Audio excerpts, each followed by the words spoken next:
تلمیح عربی زبان کا لفظ ہے، یہ علم بدیع کا حصہ ہے، تشبیہ اور استعارہ علم بیان کا حصہ، جبکہ تلمیح علم بدیع کا حصہ ہے۔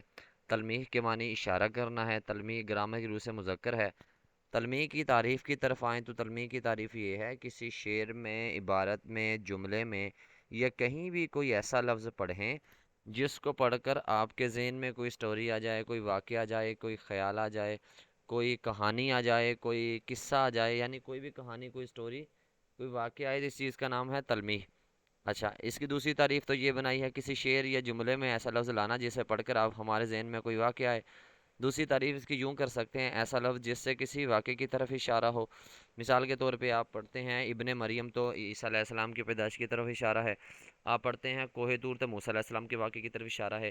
عشقیہ داستانوں کی طرف آئیں تو لیلا مجنو ہیر رانجھا، تو یہ عشقیہ داستانوں کی طرف اشارہ ہے۔